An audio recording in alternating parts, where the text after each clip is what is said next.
Welcome everybody to the session on analysing and teaching skills and competencies. We've got 5 lovely papers on that. My name is Elies Dekoninck. I'm chairing the session. I'm from the University of Bath, and I would encourage all the participants to write down questions in the chat, and I will introduce each speaker before their talk very, very briefly. Okay, so our first paper is from Shravya, who's a PhD student at SUTD in Singapore. And she has a degree in architecture from Anna University and a master's in engineering innovation from SUTD. And she's now working on her PhD at SUTD. I think that's right. So let's go to the first recording. Hi everyone, I'm Shravya, a PhD student with Professor Lucienne Blessing, and we're from SUTD. Along with our colleagues Yuejun and Sumbul, we're very happy to be able to share our analysis of practices and competencies from the stories of educators collected during the Design Education Summit held here in Singapore last year and attended by educators from primary to university education. It is now understood that design hones a set of competencies that facilitate specific and tangible ways of engaging with problems. And it is the role of a design educator to identify and inculcate these competencies at the right time and environment through design education. In Singapore, design and design education is a government priority, and the Design 2025 Master Plan is geared towards infusing design into the nation's skill set. As a result of this, design is increasingly being introduced in education from primary school to university and into professional training. Yet one of the most mentioned challenges with design education is competency-based assessment, especially in a way that acknowledges the differences in experiences and accomplishments of different students. Design education is very complex, and an individual educator cannot teach everything. Different courses are required to contribute to the desired competencies of students.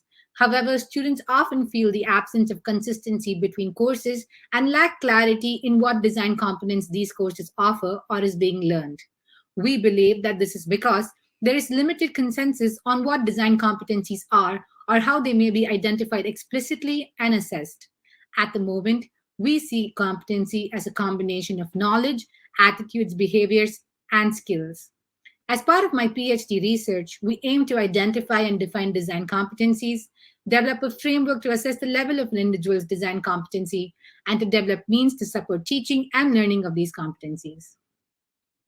Towards creating this design competency framework, we took the opportunity to analyze design teaching practices and experiences that were mentioned in the educators' entries to an open call for stories as part of the Design Education Summit 2021, and to answer the following research questions. What are the different practices being adopted to facilitate teaching and learning of design? What are the design competencies being fostered in education? Do instructors use and teach design to foster competencies beyond design?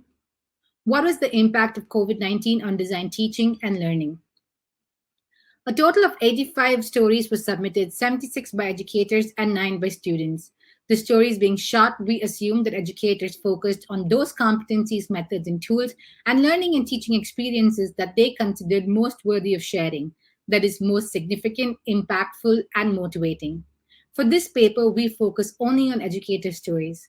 15 stories were discarded because they did not focus explicitly on design education, or they did not refer to design competencies or methods. This resulted in 61 stories from 10 countries in all levels of education, including primary, secondary, and post-secondary. As for the method, 2 coders analyzed the stories independently. We extracted sentences or parts of sentences that mentioned or indicated competencies students had or have to acquire, and categorized them using the 14 design competency categories of Royce and his team, which included holistic design approaches and methods, particular design methods and techniques, visualization, aesthetics, use, user, etc. Table 1 shows example sentences and their categorization. The statements that did not fit in the categories of Royce were categorized as other and later analyzed, resulting in 2 additional competency categories. Regular meetings were also held to discuss the coding and resolve any ambiguity. 39 out of the 61 stories mentioned a specific design approach, and some mentioned two. As seen in Table 2, design thinking, as well as a very similar 5D process, emerged as the most used approach adopted by educators. The stories showed that depending on their learning objectives, educators use all or some of the stages of these approaches, not only to teach students how to design, but to inculcate competencies that give them the ability to address a wide range of challenges, ranging from to make better decisions, or for development of meaningful solutions, or to experience the creative process. Table 3 is a snippet of a much larger table presented in the paper that lists all the competencies, methods, tools identified in the stories and categorized using Royce's competency categories. We found that the most mentioned design competencies are those that are associated with user, teamwork, creativity, technology, and context, depending on the school level. We also identified two additional competency categories: communication, and critique and reflection, that were not mentioned by Royce. Creativity was the most frequent category for primary education, and focusing on the user was important for secondary education. For post-secondary education, however, categories such as user, context, and teamwork were equally often mentioned. The stories highlight that educators frequently use design in their teaching to kindle productive attitudes, behaviors, and mindsets. Table 4 shows the personal attributes educators strive to instill in their students through design education. The stories reveal the goals and the details of chosen pedagogic approaches, the accelerated digital transformation, and the impact of COVID-19 measures. It seems COVID-19 crisis did have a strong impact on design education, but also provided an opportunity to reflect on educational tools and formats. Despite several limitations, the stories of educators participating in the summit clearly showed that design education is used not only to impart design competencies, but also for a more holistic development of students by equipping them to face a wide variety of real-world challenges, such as fostering resilience, flexibility, etc. During the recent pandemic, educators spoke of their enthusiasm to provide richer learning experiences through effective curricular arrangement, adoption of interactive tools for learning, and increased out-of-class exposure. The study gave us valuable insight and data for our research on design competencies and the development of our design competency framework. At the same time, the study did confirm the need for much more research into teaching, learning, and assessment of competencies in the context of design education. Thank you very much. You can reach us at the following email IDs. We'd be very happy to connect if you're interested. Thank you.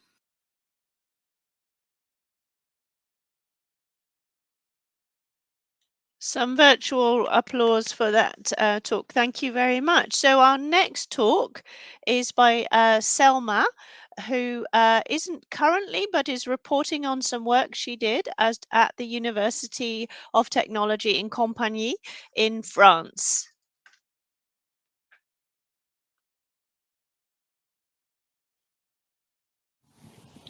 Hello everyone, thank you for attending this session. To introduce myself, my name is Selma Leonardi. I'm a French former student of the University of Technology of Compiègne, and today I'm here to give you a brief presentation of our paper on the formalization into a case study of the life cycle assessment in an eco-design process. For this presentation, I summarized our paper into the following points. I'll start with a quick review of the context and objectives of our paper.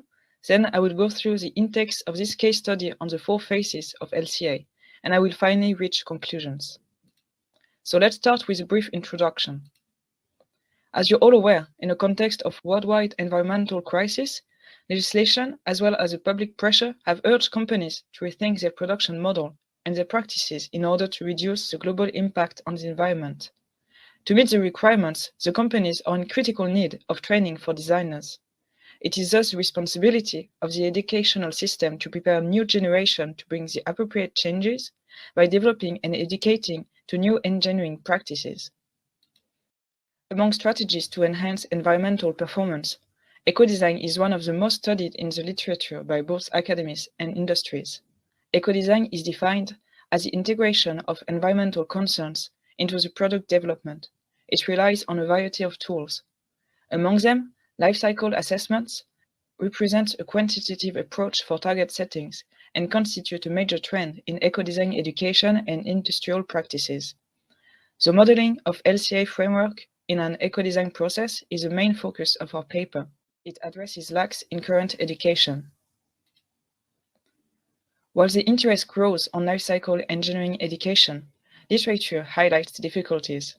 Learners have been asking for examples to help them see the data collection and treatment process of LCA. To address this need, our paper provides an educational case study of LCA that is intended to be used as training material for beginners of all backgrounds. The requirements for this case study are to illustrate the process of collecting and treating data, while highlighting the competencies that each step of the LCA requires and activates from beginners. To sum up, we have looked at the context and the requirements for our case study on LCA. Now, I'd like to give you a glimpse of the key intakes and highlights of our study on LCA following the 4 phases breakdown of ISO norm. I will sum up each phase with the key descriptive points, competencies, and difficulties that we highlight in our case study. The goal and scope definition is the initial phase of the process, during which students learn to specify their case study. By defining the intended application, audience, and format of the results, the student develops goal-setting skills. Following that, they describe the detail and depth of the study and defines limits that are clear while enabling to meet the goal and requirements of the study. Next, during lifecycle inventory phase, the student must collect data related to the different phase of life cycle of the product, based on their knowledge and the available data. To treat those data, they can use different tools to formalize the data and hypotheses made. But according to the level of competencies required and the backgrounds and current knowledge of the student, difficulties must be foreseen and adaptation by the teachers can be necessary. Following this inventory comes the life cycle impact assessment. The translation of the inventory flow into potential environmental impact are consecutive to the chosen methodology and database. At beginner level, those are often determined beforehand by the teachers or company's policies and practices. And the quality assessment of the method and the uncertainties analysis are barely mentioned. To truly masterize the lifecycle impact assessment tools, one must understand the underlying connection between the input data and the consecutive impact sphere in order to show critical thinking. This leads me to the last phase of LCA, the lifecycle interpretation. Even though I present it last, lifecycle interpretation must in fact be carried out throughout the whole LCA process, as it consists of a rigorous and systematic assessment of the relevancy of the data in order to rectify issues and acknowledge limitations. This systematic analysis of the data allows to reach strong conclusions consistent with the defined goal and scope of the study, while suggesting further refinements. Afterwards, recommendations and target settings for further actions in the eco-design process can be provided. In terms of competencies, students must demonstrate critical thinking and aim reflection to be consistent with the objectives. On the further action phase, the anticipatory and the strategic competencies are activated by assessing the host post of the product, providing ideas and solutions while foreseeing the potential shifting of environmental burden. That is all I will present today relating to the content of the case study. I will now end this presentation with a few words of conclusions. To sum up, we reported a case study tailored to be used as educational support for both beginners and teachers to illustrate the use of LCA in the scope of an eco-design process, with a focus on giving tools, resources, and highlighting the activated competencies. As a case study focused on LCA and on being clear and comprehensible for beginner level, our study presents limitations and can be taken over for further developments. First, we limited the study to an initial impact assessment, but we didn't detail the iterative process of bringing modifications and virtually assessing their impact to avoid potential shifting of impact. Also, because we addressed to beginners from any backgrounds, we restricted ourselves to the redesign of an existing product. For advanced designers, the study should start from the very initial steps of product design by using LCA as one of the decision-making support systems to guide through different choices. In conclusion, today I summarized our paper to give you a brief overview with a focus on LCA phase, but I encourage you to read the full paper. Lifecycle engineering is one approach to sustainable design, but literature shows a need for further work on the development and the education for new design practices. That brings me to the end of my presentation. Thank you for listening and for your attention.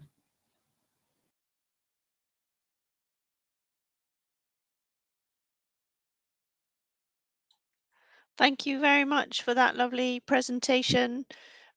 So our next speaker is Vanja.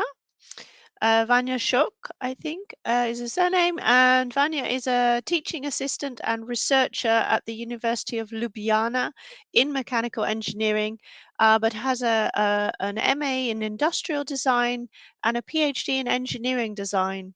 And her interests are in the product development process, data-driven design, Kansai engineering, and user-centered design. So broad interests, Vanja. Really interesting. Let's go to your talk. Thank you. Hello everyone, my name is Vanja Šok and I'm a teaching assistant and a researcher from University of Ljubljana, Faculty of Mechanical Engineering. Today I'm gonna present you the paper named Storyboards as an engineering tool for extraction of functional requirements. This paper was made with my colleagues Daria, Vlah and Professor Nikola Vukašinović. In new product development courses, engineering students are introduced to the tools for addressing the functional or technical issues of the product. Problems arise when they need to empathize with the user to better understand how the product can be used in different contexts. So to address this problem, we propose the use of storyboards as a tool to explore user behavior and to clarify functions of the future product. Functional requirements are linked to business, marketing, sales, and user requirements. So that's why we need different methods and tools. For example, in user-centered design, the usage of storyboard is very common because this is a visual tool to capture user behavior characteristics. So when we are imagining the behavior of the users, we can identify the critical points of interaction between the product and user, and therefore discover the opportunities for improvement. Storyboards were introduced in the project-based new product development process. This is the project named ELPIT, e-learning platform for innovative product development, where 4 universities and 1 industrial partner were involved. This project duration is in 1 semester, and the main objective of the project is to develop, to test, and to try different education methodologies. The research aim was to find out if the storyboard method helps students in defining and extracting functional requirements. Participants of this study were all mechanical engineering students from Austria, Slovenia, Croatia, Italy. They were all undergraduate students and they have received the guidelines for creating storyboards. So they had to think about the users, the product, the location, and the time and context of the product use. They have first created the storyboards and they have been later on asked to fulfill the questionnaire. We can see here the results of the report where the students have used images to create the storyboards. We can also see the example of storyboards made using the text and description of the product use. And we can also see how the students have managed to extract the functional requirements out of description-based storyboard. Responses from the questionnaires have demonstrated that the storyboard method is useful to the students. As we can see here, they have used the score 4 or 5 in evaluating the usefulness of this method. Based on the questionnaire results, the students have managed to extract functional requirements out of storyboards, and also they have managed to identify the user problems and concerns in general. When we ask students what kind of issues they had with creating storyboards, they have reported that they have difficulties with distinct the customer segment, and they have also difficulties with identifying user behaviors and to imagine how the user will use the product. It is interesting because the participants, the students, prefer to use storyboards individually rather than in team. So the students have used different presentation techniques for storyboards, but mainly they have used images, sketches, drawn on computer, hand-drawn sketches, diagrams, and also text description. So what was the biggest obstacle with creating the storyboards? The students have reported that they had issues with identifying user groups, with visualizing tools, and with describing unfamiliar user interactions, and that also they have faced a lack of ideas and creativity. But at the end, we can conclude that based on the result, the storyboards are adequate method for identifying functional requirements. In the future work, this aspect of storyboard method could be supplemented with other methods such as market research and market segmentation, which would provide students with more detailed information of the potential users. Also, it would be interesting to see if the results would be comparable if there will be participants from, example, from industrial design or any other discipline. That was all from my side. Thank you for your attention.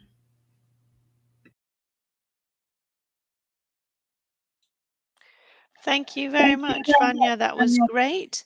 Next up, we have Mayu. Mayu is an entrepreneur, but I think you're also at the university doing a PhD at the moment in the Keio University in Japan. She's got 10 years of experience in human resources, consulting, training, and workshops. And she's interested in creativity behavior of people. So over to Mayu, and let's have a look at your presentation. Brilliant. Thank you. I am Mayu Akaki of Graduate School of System Design and Management, Keio University in Japan. Also, I am a co-founder of a design firm, Tsukuruto Ugoku Design. I would like to start my presentation of best practices of team building activities in a project-based learning class, Design Project, in a Japanese graduate school. This study focuses on effective team building activities independently implemented by students participating in the Design Project class held at the Graduate School of System Design and Management, Keio University in Japan. Design Project class takes a project-based learning approach, which is one of the ways for students to learn team building in school settings, but close to the real-world context. Also, since PBL in higher education in East Asia has not received much practical researches so far, we should contribute to the studies on PBL. Regarding the previous studies on team building, we refer to two kinds of studies. First is about the components of team building. Klein et al. Described 4 components: However, we explore the team-building activities of the students without limiting them to the components indicated in the previous studies. Second is about the team climate, which is improved through team building. We focus on the team climate changes resulting from the team-building activities implemented by the team. At this slide, I would like to explain about the design project class in KOSDM. The class has been held as one of the core subjects for the first grade master's students. There are 3 phases in the class. In the first phase, such as the learning phase and the active learning phase, the teachers help students to achieve a sufficient level of competence. And in the next phase, such as the design phase, the students design and arrive at the solution independently. In the learning phase, students learn about the methodologies that can be used in each of the 5 boxes of program framework. We focus on the team-building activities at the design phase, which is out of teachers' control and has been left in a black box. Team members are fixed after the learning phase. It is more important for students to build a team after the formation rather than select a team of the members they prefer. Each team usually consists of diverse members. Based on the inputs during the learning phase, for example, psychological safety and collective intelligence factors, students make efforts to build better communications within the team. We selected 12 students from the top 3 teams as interviewees to compile the best practices. Each interview was 40 to 60 minutes long and conducted online. We asked and analyzed the 3 questions. Number 1. How did the team climate change during the 4 months of team activities? Team climate was asked about, since it is difficult to unearth through observations by outsiders of the team. Number 2. Did your team experience conflict? If so, how did you overcome it? The conflict was asked since team-building activities help students combat negative conflicts. And number 3, what kind of activities did you or your team implement for team building? 119 comments were collected through the semi-structured interview. We classified similar comments into 11 categories to clarify the similar and specific activities implemented by each team. This slide shows the 11 categories and the number of comments. According to the result of the interview, team-building activities corresponding to the timing and team's characteristics could be indicated as best practices. This slide shows the best practices at specific timings. 3 specific timings are important for team building: the first day, when the team falls into a slump, and the final phase. At the first day, they shared and discussed between themselves how to progress the team activities for the rest of the period. When the team falls into a slump, optimistic communications are useful to overcome. Some teams utilize the icebreaker sessions and chatting effectively to build their ideas. At the final phase, they resulted in effective role sharing through struggles and shared goals within the team. It is important not to give up their trust in the team members and their goals. Although the 6 teams interviewed had different characteristics, the teams can be classified into 3 types: the diversity team, the business-like team, and the commonality team. Regarding diversity team, they noted the importance of utilizing the diversity of the team members, but also needed to make efforts to utilize this potential resource effectively. The second is the business-like team.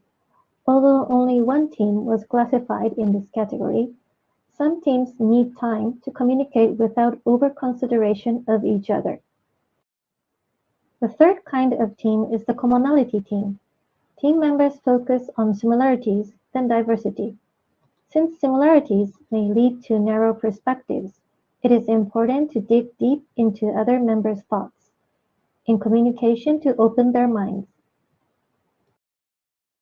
Through this research, we have indicated two kinds of best practices in team-building activities that students can independently implement in a PBL class in higher education. Since this study focuses on actual actions by students, the limitation of this study is that the kinds of team-building activities described in the best practices are limited, relying on the students' knowledge, interests, and motivation. Future studies are expected to apply indicated best practices to other PBL classes or workplaces to experiment with its practicality. This is all for the presentation. Thank you.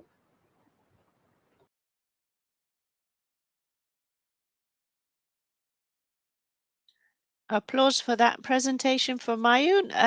And the final presentation is from Khushbu, who's a Masters of Innovation and Design student at SUTD in Singapore.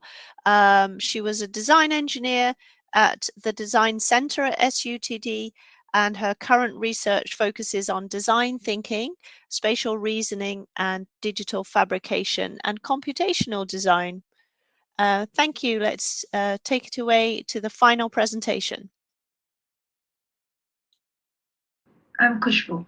Today I'll be presenting on assessing rigid and non-rigid spatial thinking. Spatial thinking is the ability to understand space, dimensions, and objects in and around us. It can be actual object in surroundings or virtual targets during visualization. Spatial intelligence is also one of the 9 intelligence on Harvard Gardner's theory of multiple intelligence. It has been found crucial in visualization of events, data in various professions, especially in STEM. Spatial thinking involves 2 major types of transformation. Rigid transformation, where distance between points are preserved, for example, rotation, translation, etc. The left figure shows the bus interchange map.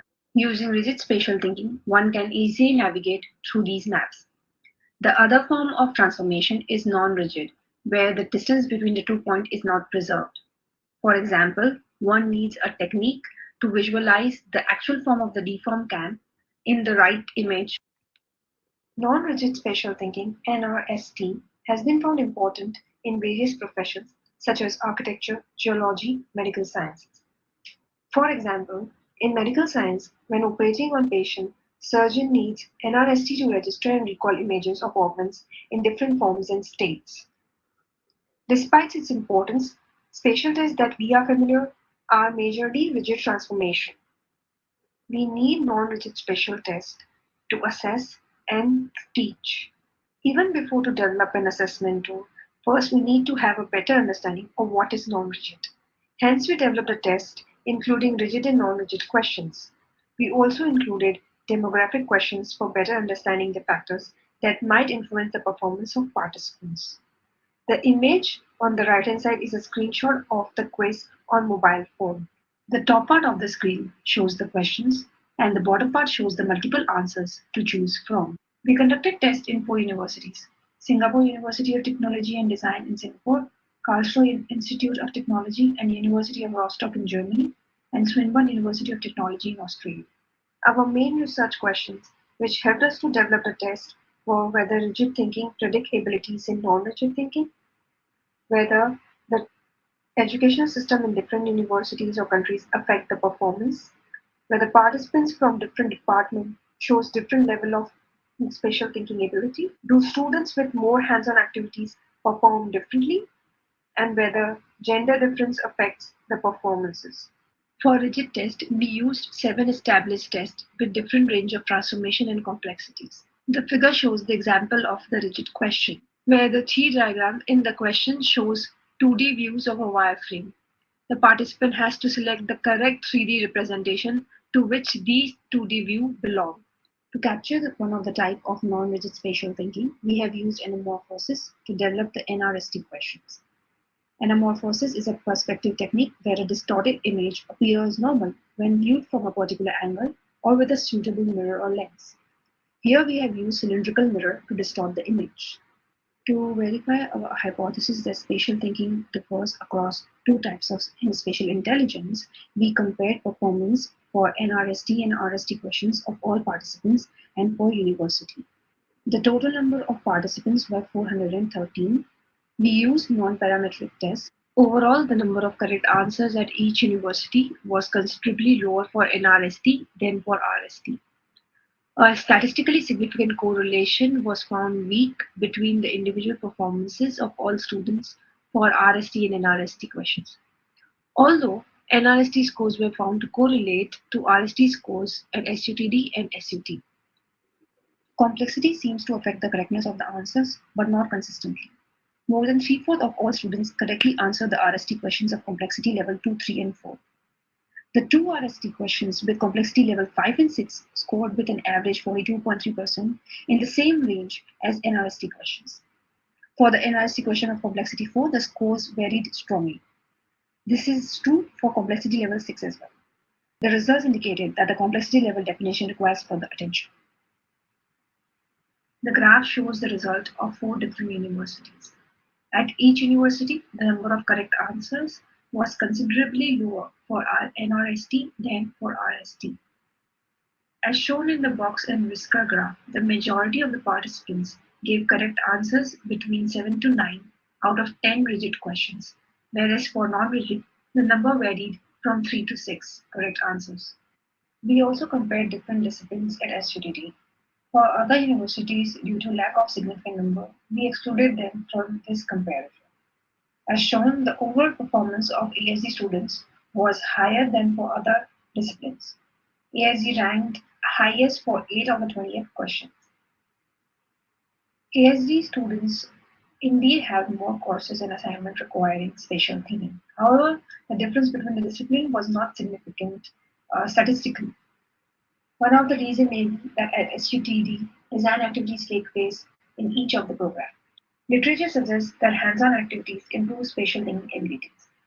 We asked students at 3 different universities whether they did any hands-on activities, mentioning origami, 3D printing, and woodworking as examples. To have similar number of participants, we combined both German universities. A total of 80.3% of the participants had experience with hands-on activities. As shown, AIT and RU students without experience in hands-on activities perform slightly worse, whereas at SUT, we see the opposite. Participants without experience perform better. The results are not statistically significant. Although some literature suggests that ST ability is linked to gender, we did not find any significant differences in RST and NRST scores of over 251 male and 160 female participants. To conclude, given the high level of RST performance, there is limited room for improvement. For NRST, however, considerable room for improvement does exist and is necessary given its importance for a variety of professions, particularly in STEM. Further research is required, not only a large number of students and further disciplines, but also the validity of one-over test and complexity metrics. We plan to extend and deepen our research to further increase our understanding of spatial thinking. Thank you for your attention. Please share your comments and feedbacks.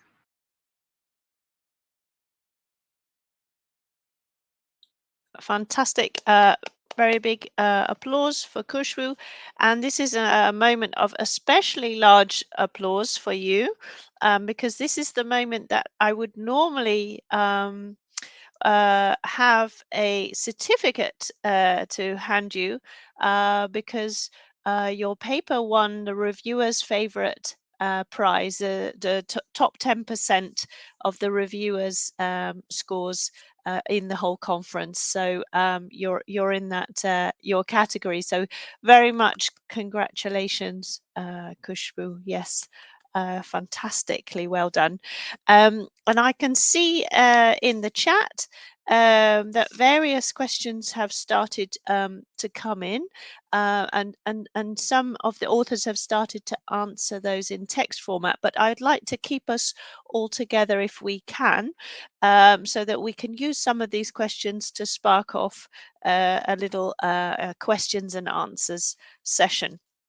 That would be brilliant. So let's start with a question from Vivek for Shravya.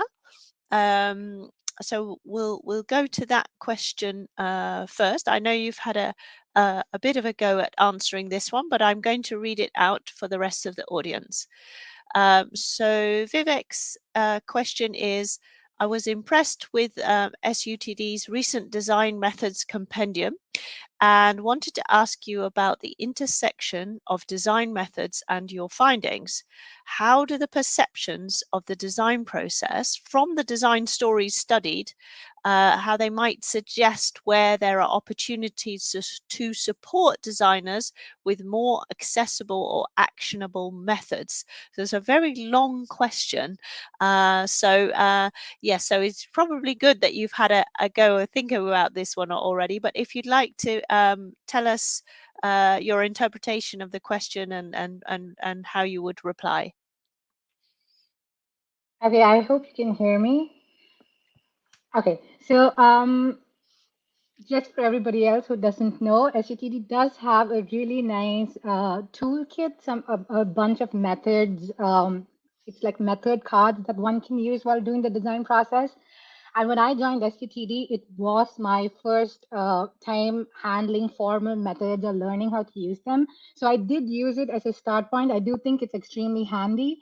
So while I was searching through these stories and just generally through literature, I do use it as a start point when I'm finding methods. But what's different, and I did see a huge overlap between what's already there in the form of tools and what was mentioned in the stories. But what we did see is that the stories were not focusing only on tools and methods, but more about competency, skills, knowledge. And so we came from a point, or we approached this from a point of view of these toolkits already exist. We know what they're used for, but what we did identify is that with these competencies, there were competencies that emerged that were not usually linked to the design process. Like one of the examples I gave is like students need to be more tech savvy. And it's just now a thing that designers need, or we need to be more technologically oriented, or just adapt in times of crisis like during this pandemic. And we were just wondering that changes so much within the design process of, I mean, just recently. So these toolkits, of course, are a great start point, but maybe there is more out there, or maybe we need to develop more, is what we were thinking. But I don't know if that answered his question, but he said it did. But if there's more, then I'd love to answer that. Okay. Fantastic. Well, Vivek's got some more questions, and you are welcome also as an audience to join us visually and audio wise if you'd like to. Then Fanika will let you in if you want to come and join us physically. But in the meantime, I will read out the next question for you, Shravya, which is from Floor. She says, thank you for the nice presentation. Why did you choose story as a method to elicit competencies? And what was the brief to the participants?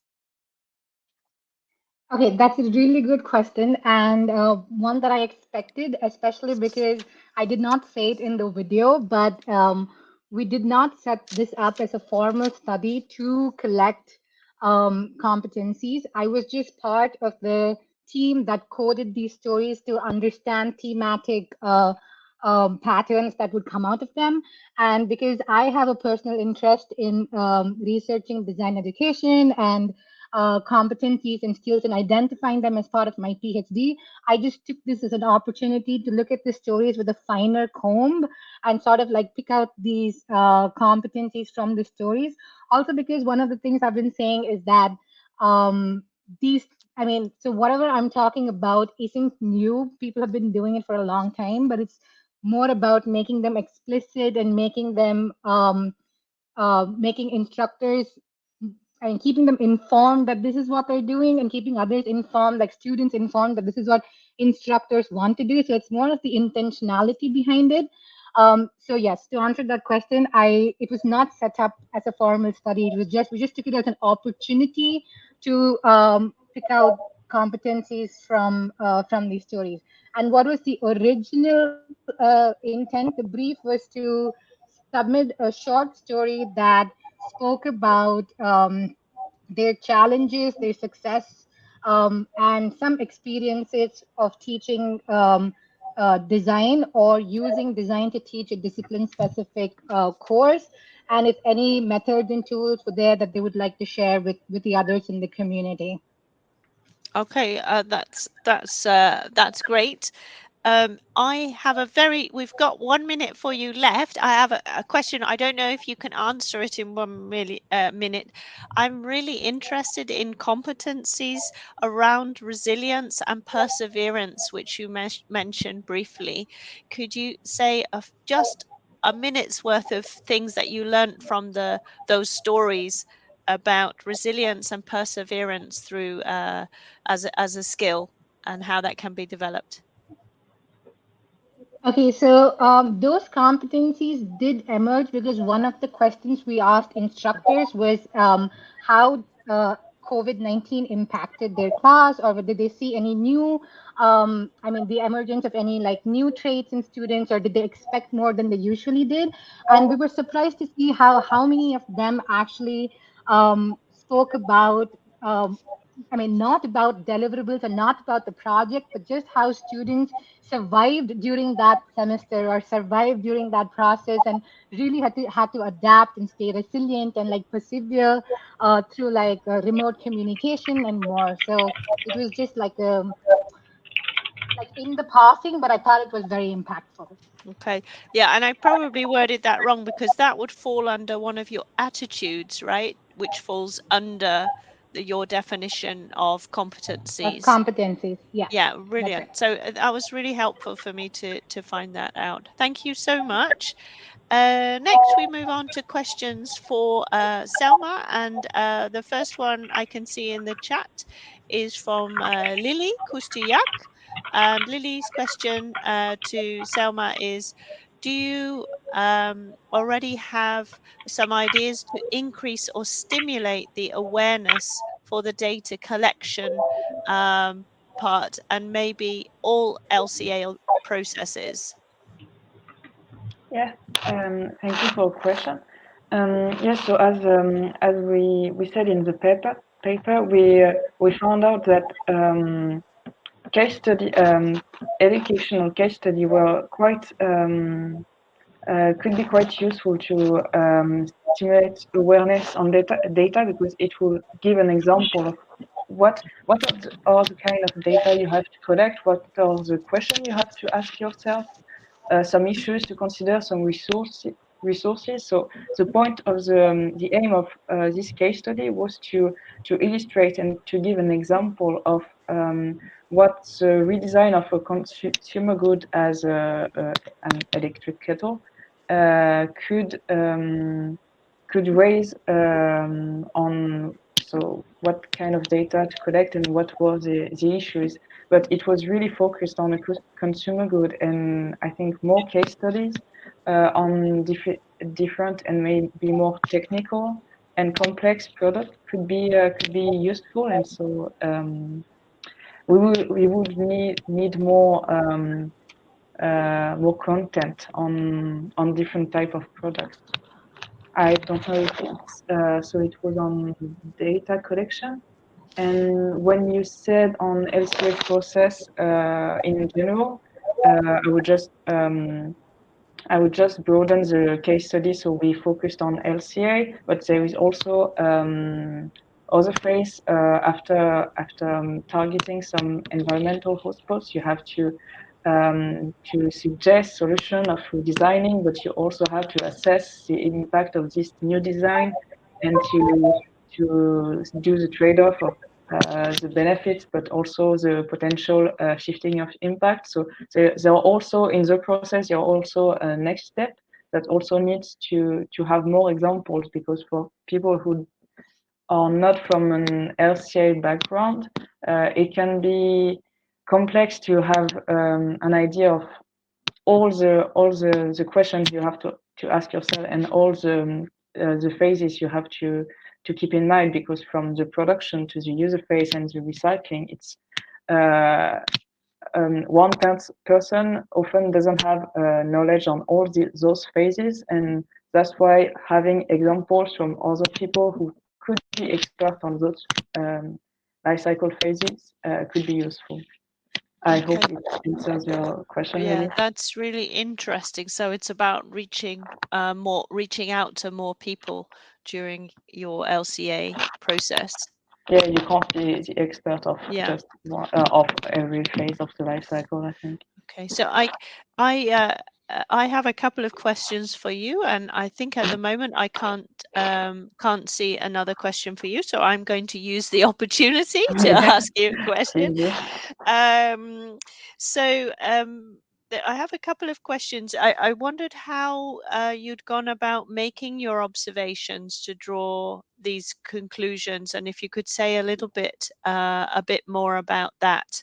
And whether it was whether you feel it was easy to do or robust, or whether how you would go about it if you were doing it again. So a little bit on how you made the observations. So the case study was constructed based on. So we are from engineer school, so it was based on the experience of mechanical design engineering student background. So we wanted that our case study was addressed to beginners from all backgrounds, but we know that it was constructed based on the experience of mechanical designers experience. So that's one of the problem our case study could have, and we hope it's not too much focus on designers' backgrounds, because we focus on the redesign of an existing product. So normally you can access. It's easier to have data on an existing products rather than having to imagine a new product and to imagine what kind of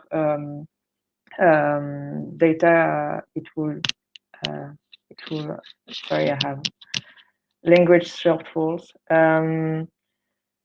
Well, so your question was how we conducted it. So we constructed our case study based on student experience, and with so I was a student back then, and I was accompanied by also teachers. So it was both student experience and teachers' observations to be able to highlight the competencies that were activated throughout the whole process. Okay. Yeah, and so we have 1 minute left, which I don't know if you can answer this question. It's quite a difficult one. So, do you have what would you suggest for educators who are trying to get students to do LCAs on really innovative products that don't exist yet? You mean by not redesigning Not a product, but redesigning, yeah, to, not redesigning, well, yeah. this would address to really more experienced designers to be able to go back to the very initial steps of designing, and in that case, LCA could just be used as one of the criteria to guide through all your choices, but that's also a problem of LCA. It just see environmental impact just as one of the criteria, to guide through your choices. And I'm not sure as much for sustainable design. Just seeing environmental as one of the other variables, and so that's a really a mathematical view to see sustainable design, and it can I think it will not bring the radical changes we need to have really innovative solutions. So LCA is not the best for radical changes, I would say, just to minor changes, and that's a really convenient tool for companies because it's not a radical change of the design paradigm. Great. Okay, we'll move on there. Thank you very much for your replies, Selma. And next we'll move on to Vanja, and we have a few questions for Vanja. We've got Lucienne and Vivek, and now also I think a question from Mayu.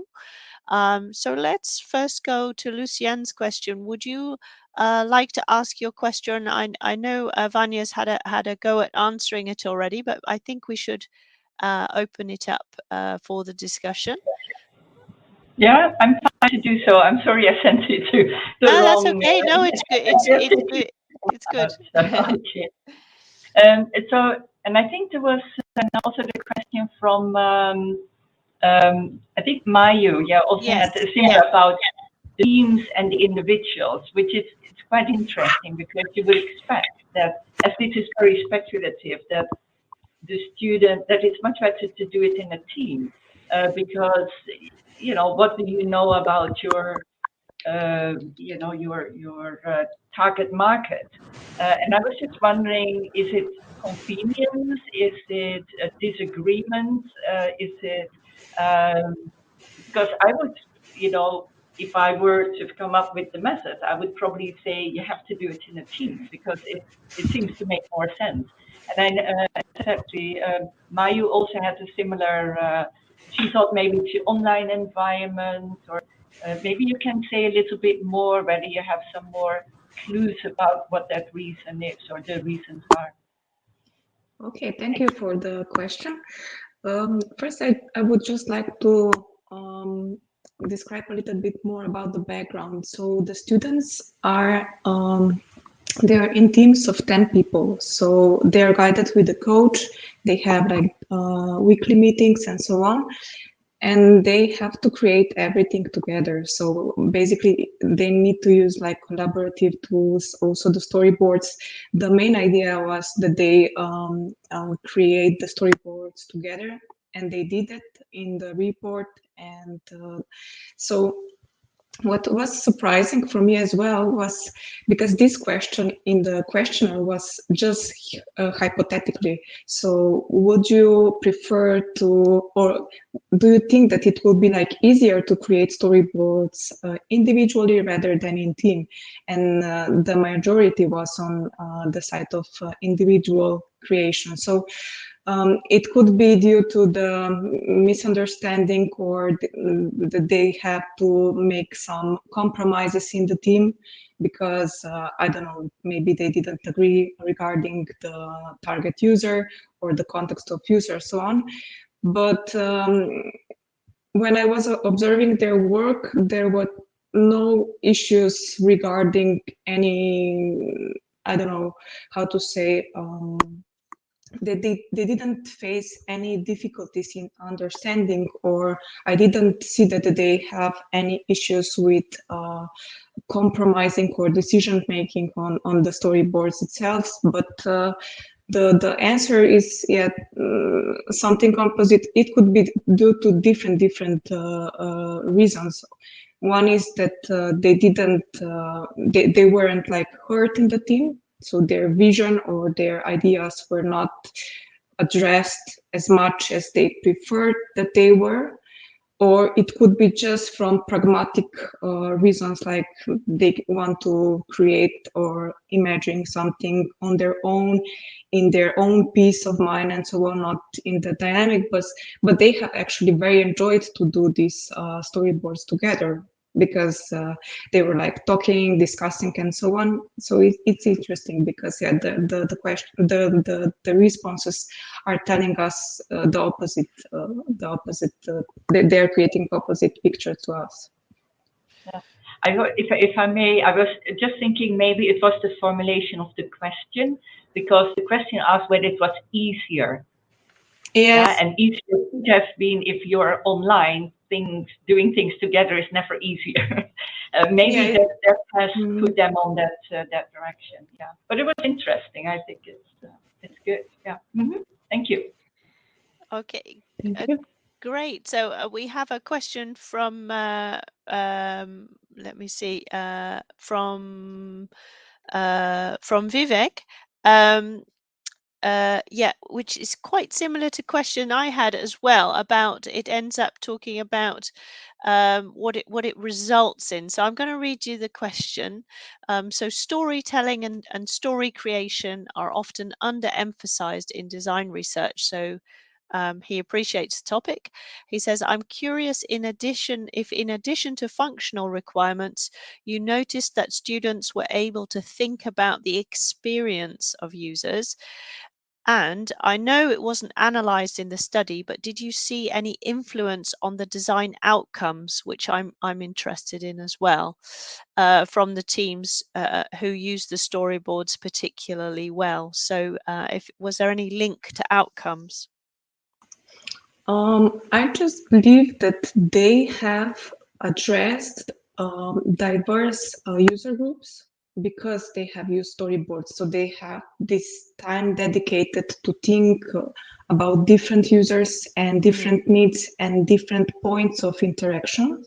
So what I assumed that happened was actually that they were going into very detailed like specific type of usage, how is this influenced based on the functional level and so on. And in comparison to other groups in previous years when they didn't have like usage of storyboards, I assumed that they were able to recognize the usage of the product more detailedly in comparison to other. I mean, it really also depends by the type of the product and the project and so on. So it's hard to say that this was the only thing that that we have managed to extract out of this usage of this technique. But I guess this is the main the main point of difference in comparison to not use any empathizing tool at all. Okay. Thank you very much. I think we need to move on to some questions for Mayu. The question for you in the chat is again from Lucienne. So Lucienne, it's great to have you in the session. Would you like to speak to your question? And I still got the question. There's such a long list.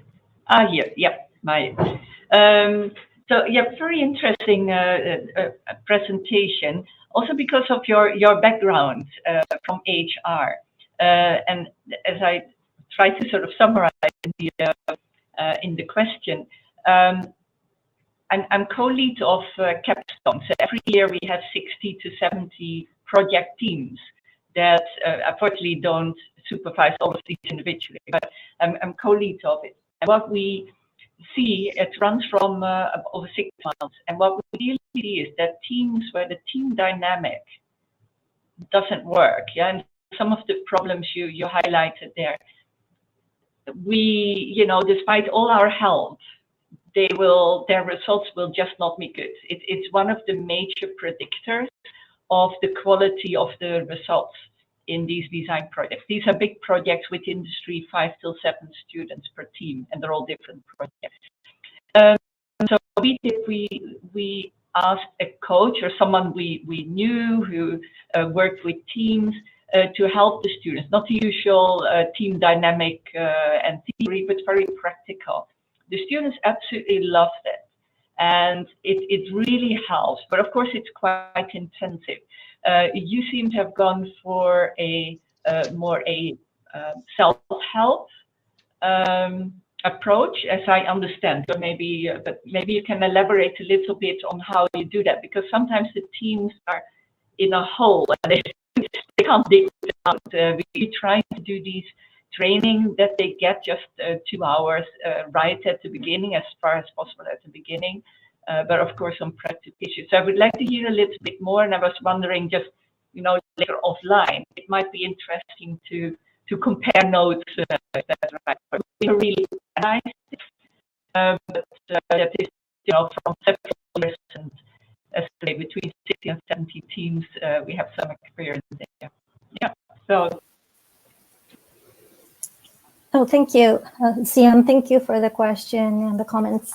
As you said, as for the design project we're doing, the quality of the team dynamics,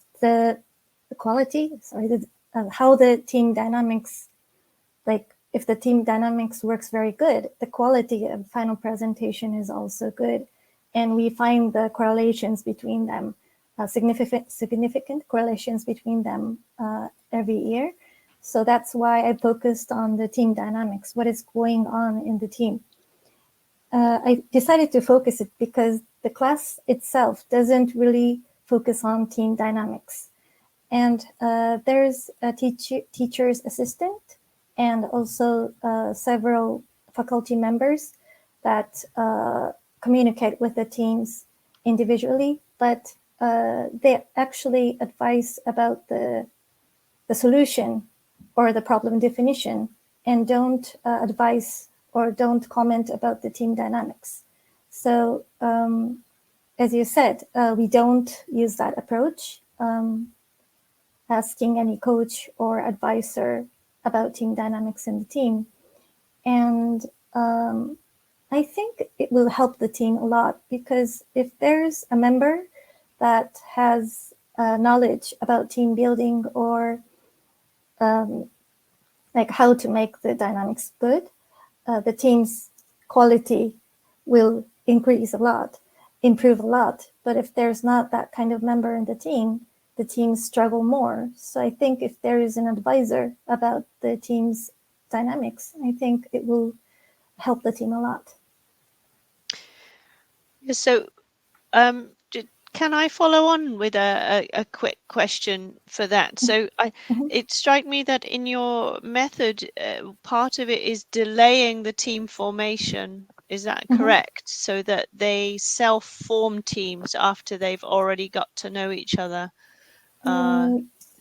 Is that something like that happening? Yeah. They only have like short times to know each other, because there's about like 60 students, and they only have limited times to know each other. So it's difficult to decide the team depending on the team's members. Yeah.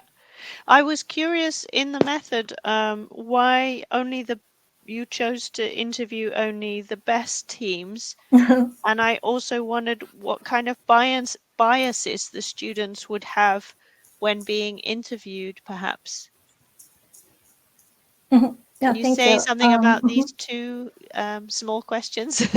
Okay, thank you. About the first one, actually the team decide the proposer company that they make a presentation to. So there's a session for proposer companies to present the class, like what kind of theme they have and what they want from the teams.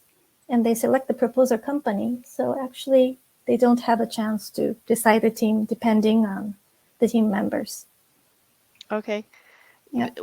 Just in your method, why did you choose to interview only the best teams? Yeah, thank you.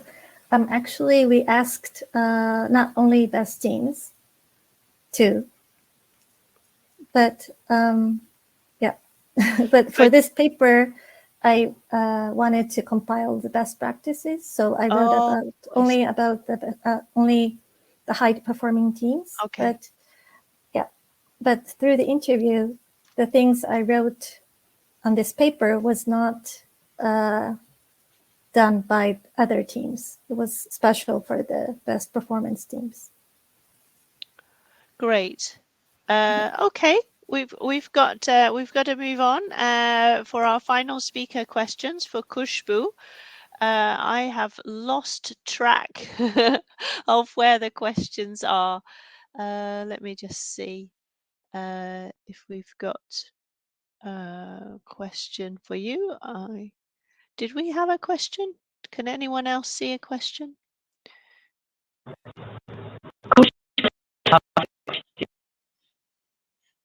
Sorry, Lucienne, your microphone. Can you say again?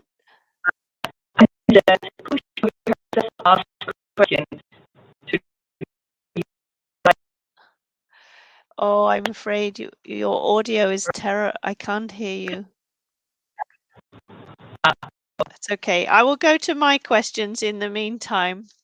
Shall I start? Sorry, Lucienne, your audio was terrible. I couldn't understand a word. It was terrible. Sorry. Maybe you could type if you have a question. But for now, I will go to one of my questions, which is, I'm really interested in what kind of interventions could improve non-rigid spatial thinking. Have you learned something about that while studying this topic?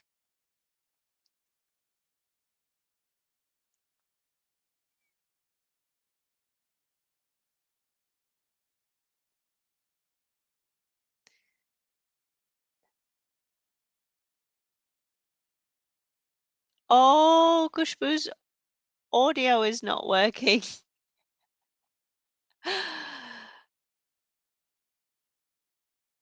Kushbu, do you want to do the refresh thing that I did last time? Yeah, maybe Did you try try that. doing It that? would be a shame not to hear from you at this stage. It's such a shame. She's going to come back in a minute.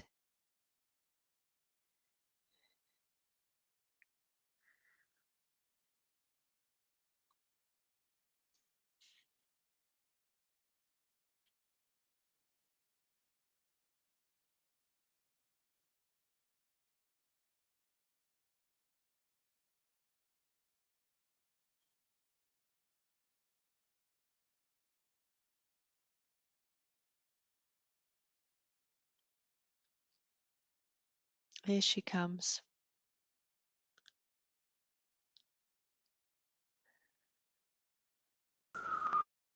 Yes, I think we can hear you. Oh, try, yes. Oh, that's a shame. Okay. We keep getting a second. Yeah, so I had two questions. Well, actually, three questions for you. Which let's see. Oh yes, maybe Lucienne. Also, your internet connection wasn't great. I shall read my three questions, and either of you can have a go at answering any of them.